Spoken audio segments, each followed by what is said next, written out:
Assalamualaikum warahmatullahi wabarakatuh. Perkenalkan, nama saya Ersa Pradias. Saya berasal dari kelas 10-3. Hari ini saya akan menceritakan tentang Pangeran Diponegoro. Pangeran Diponegoro lahir di Yogyakarta pada 11 November 1785. Ibunya merupakan seorang garwa ampean atau selir yang bernama R.A. Manggarawati yang berasal dari Pacitan. Ayahnya bernama Gusti Raden Suraja yang kemudian hari naik tahta bergelar Hamengkubuwono III. Ketika dilahirkan, Diponegoro diberi nama Bendara Raden Mas Mustahar. Kemudian diubah menjadi Bendara Raden Mas Antarwiyah.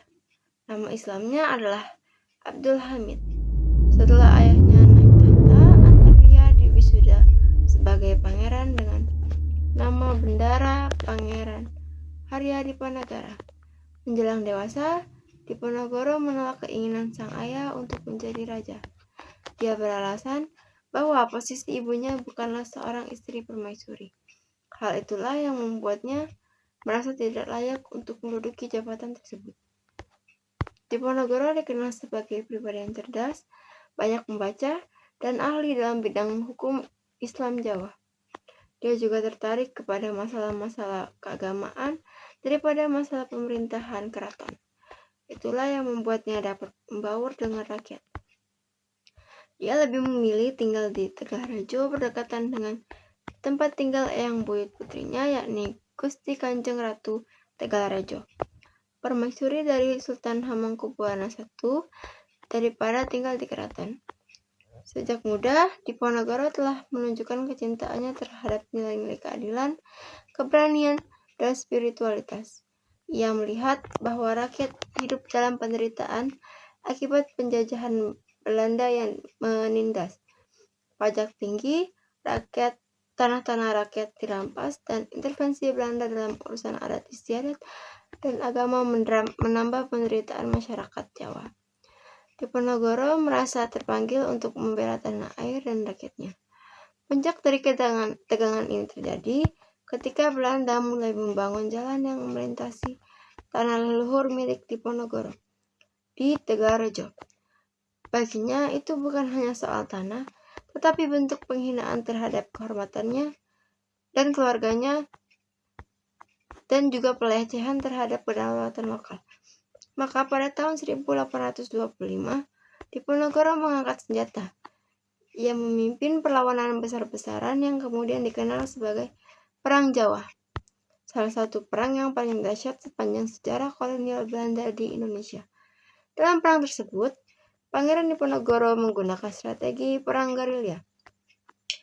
Ia dan pasukannya bergerak cepat dari suatu tempat ke tempat lain, menyerang secara tiba-tiba lalu menghilang.